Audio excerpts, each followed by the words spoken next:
Assalamualaikum warahmatullahi wabarakatuh.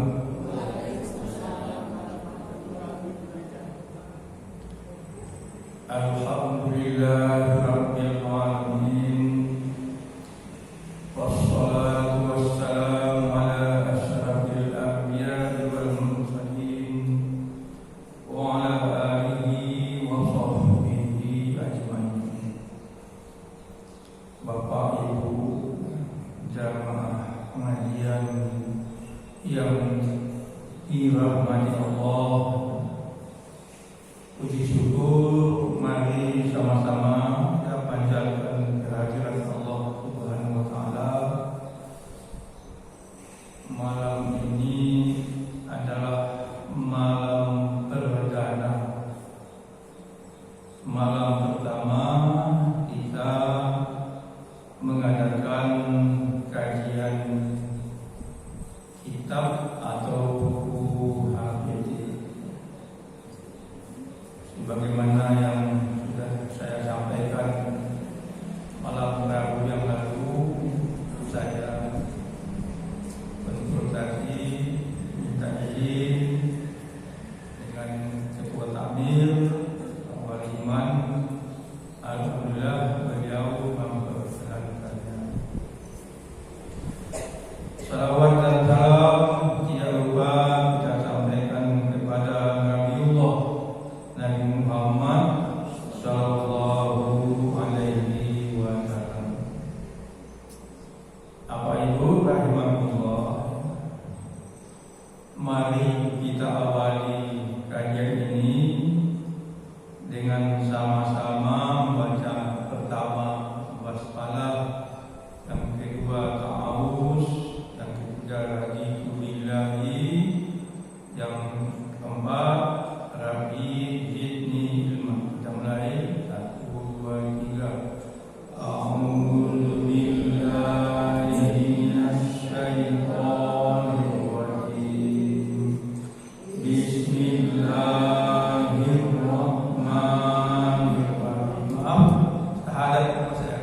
Asyhadu an la ilaha illallah wa asyhadu anna Muhammadar Rasulullah.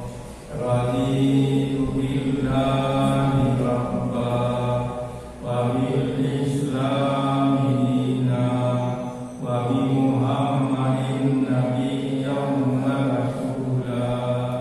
Rabbi zidni ilma warzuqni rahma.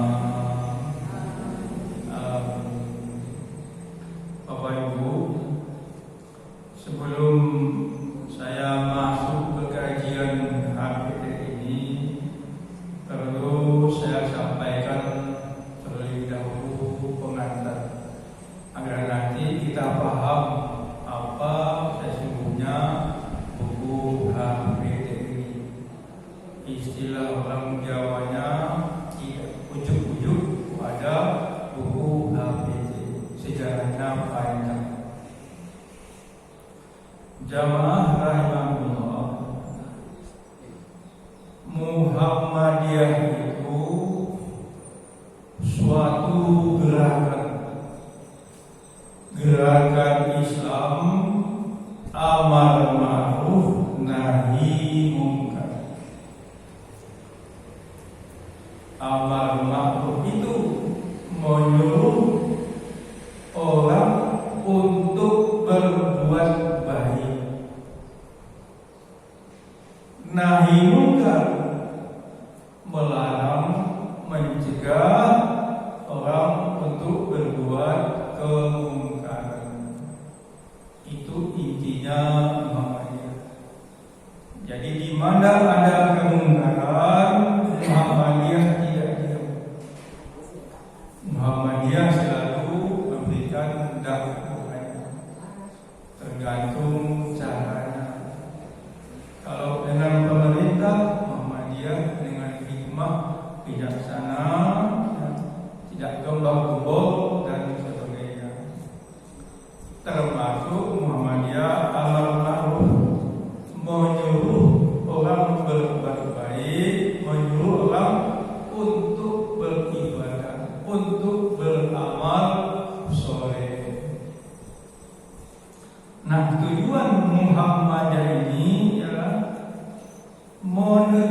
mendahulukan dan menjunjung tinggi agama Islam.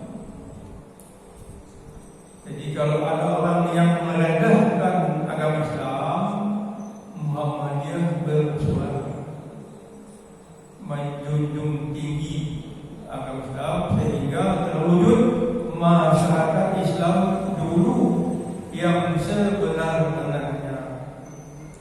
Sekarang berubah masyarakat Islam yang utama sama hakikatnya. Apa Ibu rahimahullah dan Muhammadiyah sebagaimana yang sudah kita dengarkan berdiri pada tanggal 18 November tahun 1912 Masehi, atau kalau kalender Hijriahnya 8 Zulhijjah 1330 Hijriah. Nah, insya Allah besok ini tanggal 8 Zulhijjah 1445 Hijriah, milad Muhammadiyah yang ke-115. Jadi sudah lebih satu abad, masuk abad yang kedua. Bapak Ibu rahimahullah. Nah, untuk melaksanakan, untuk mewujudkan tujuan dan cita-cita Muhammadiyah itu, maka dibentuklah yang namanya majelis. Di majelis ini badan pembantu Muhammadiyah. Kalau dalam pemerintahan namanya kementerian. Ada majelis pendidikan, berdakwah kepada para siswa, murid-murid yang ada di sekolah-sekolah Muhammadiyah. Ada majelis dikti, majelis pendidikan tinggi, berdakwah kepada mahasiswa yang ada di perguruan tinggi. Jadi sekolah-sekolah Muhammadiyah itu contohnya SMP, SMA, juga Islam yang tidak hanya Islam, tapi dijabarkan. Ada akhlaknya, ada tauhidnya, ada kalimnya, ada bahasanya. Jadi yang sama sekolah Muhammadiyah itu dengan madrasah aliyah. Nah, tergantung muridnya lagi serius atau tidak belajar. Namanya ismuba, Islam dan kemuhammadiyahan. Nah, termasuk ya untuk mendakwahkan Muhammadiyah itu dibentuk majelis tabligh. Majelis tabligh itu satu badan pembantu persyarikatan Muhammadiyah untuk berdakwah. Tabligh itu artinya menyampaikan agama Islam. Nah, majelis itu mulai dari tingkat pusat sampai ke cabang, termasuk kita sini ada majelis pimpinan ranting Muhammadiyah Ketanggungan, majelis tabligh. Apa Ibu rahimahullah? Nah, kemudian apa pedoman majelis itu dalam menyampaikan syariat Islam? Atau karena apa? Maka dibentuklah yang namanya majelis tardih.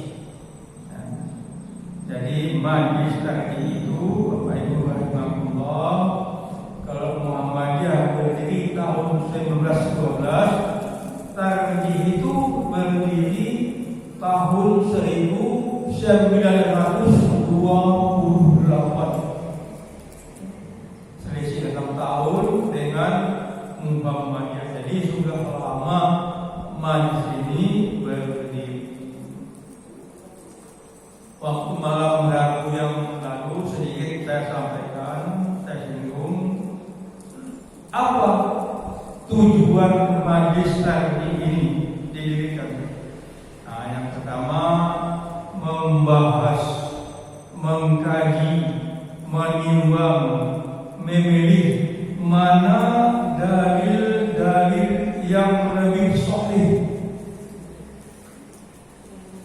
memilih dalil-dalil yang lebih sahih dan lebih kuat. Arti tarjih itu sendiri kuat. Jadi yang kuat, dalil yang lebih kuat untuk diamalkan ya, sesuai dengan hadis-hadis Rasulullah SAW atau sesuai dengan tuntunan Rasulullah SAW dalam beribadah kepada Allah Subhanahu wa taala dan bermuamalah kepada sesama manusia. Kemudian pertanyaannya lagi, kapan itu waktunya dipilih, ditimbang, dibahas dalil yang paling kuat?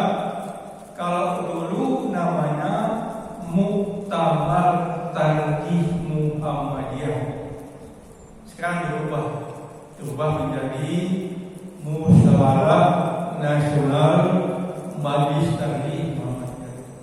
Sekarang ini istilah muktamar hanya dipakai untuk Muktamar TP Muhammadiyah. Dulu Majelis Tarjih juga memakai istilah Muktamar Tarjih Muhammadiyah. Apa itu rahimahullah? Dalam Muktamar Tarjih Muhammadiyah itu ya, yang diadakan sekali 5 tahun, Musyawarah Nasional Muhammadiyah itu, yang diundang itu bukan hanya ulama-ulama Muhammadiyah, ulama NU diundang, ulama Barakis diundang, ulama Nahdlatul Ulama diundang, ulama Barakis diundang, pokoknya seluruh organisasi Islam diundang, termasuk para pakar bidang masing-masing. Sebab dalam muktamar itu yang dibahas tidak hanya semata ibadah, tapi juga masalah-masalah yang lain. Ya, contohnya masalah korupsi itu dibahas, kita kaji bagaimana sesungguhnya korupsi itu. Apa itu rahimahullah? Nah, setelah muktamar itu ya, maka disusunlah keputusannya oleh sebuah tim. Nah, keputusan itu diserahkan kepada pimpinan pusat Muhammadiyah. Oleh pimpinan pusat Muhammadiyah dikaji lagi, dikoreksi lagi. Setelah selesai, sudah siap, baru namanya ditanfiskan. Ditanfiskan itu artinya disahkan, baru dicetak. Setelah dicetak ini namanya himpunan putusan tarjih. Apa itu rahimahullah? Saat ini ya, manfaat tarjih ini untuk khususnya perguruan Muhammadiyah sangat besar. Bayangkan apa itu, sekolah-sekolah Muhammadiyah kalau tidak punya HPD ini kacau. Nah, makanya Muhammadiyah menseragamkan ibadah melalui HPD. Namun demikian,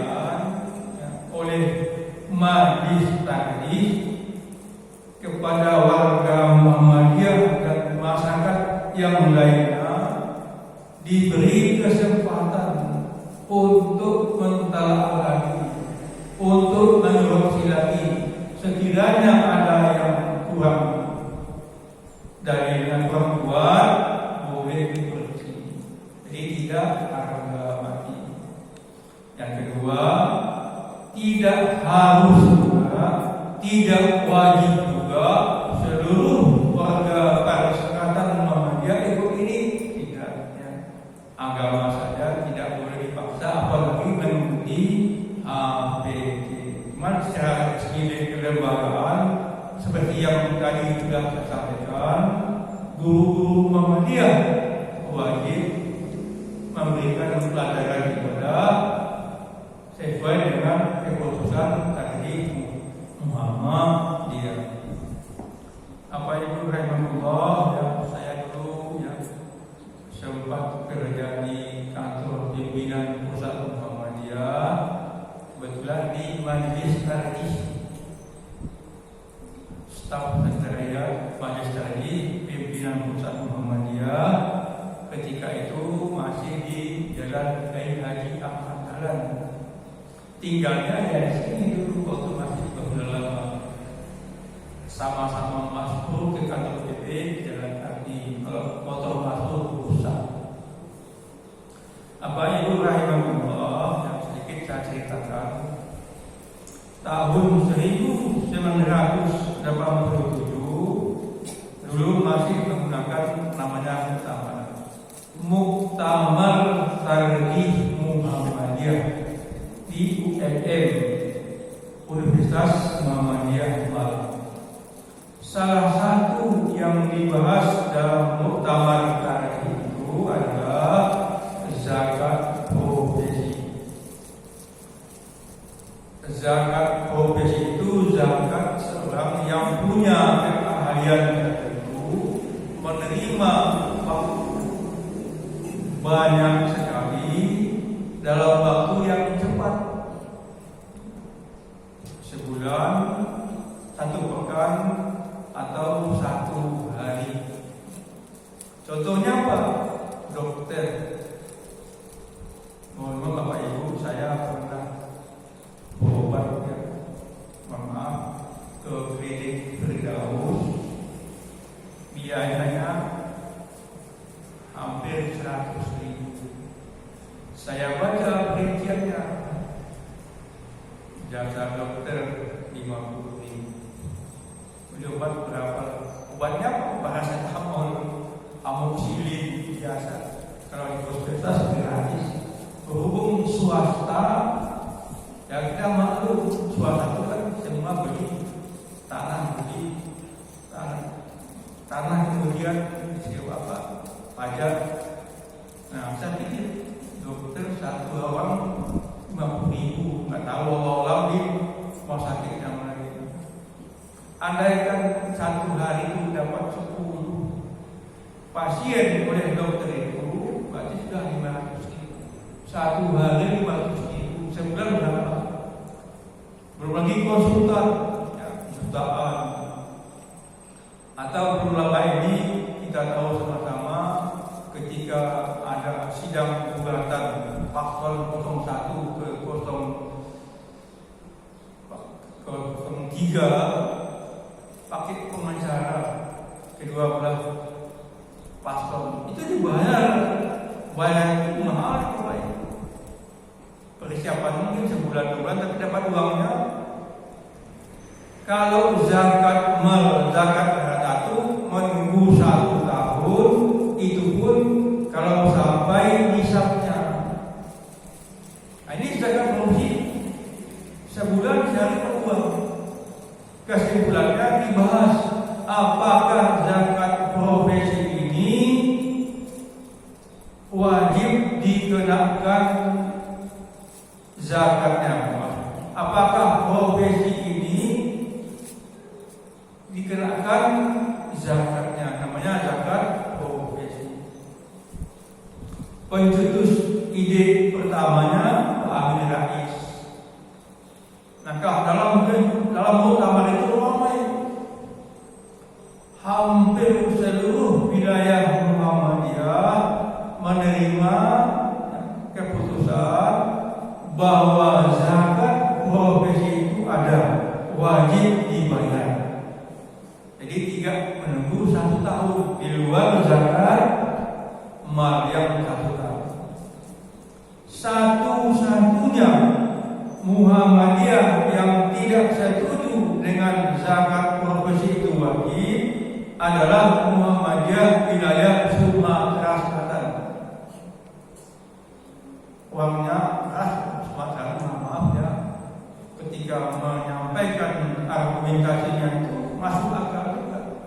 Intinya di zaman Nabi itu tidak ada istilah profesi. Kenapa kita buat namanya profesi? Zakat mal ya zakat mal.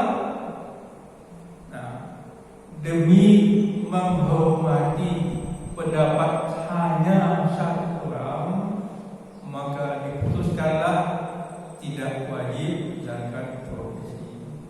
Dulu wallahu a'lam, sekarang apakah tetap diwajibkan atau tidak diwajibkan?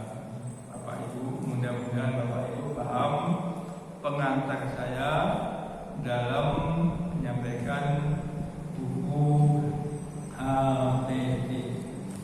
Nah, sekarang kita masuk buat Bapak Ibu ya, buku HPT ini sebetulnya yang dibahas itu ada 16 namanya babnya, 16 bab. Cuman saya dahulukan yang pertama kitab Tohara. Kalau dalam buku ini yang pertama pembahasannya adalah kitab iman, kitab Tohara yang kedua. Kemudian ada kitab sholat berjamaah dan Jumat, kitab zakat, kitab siam, kitab haji, kitab jenazah, kitab wakaf, kitab masalah 5, kitab beberapa masalah, kemudian keputusan tadi Sidoarjo, kitab sholat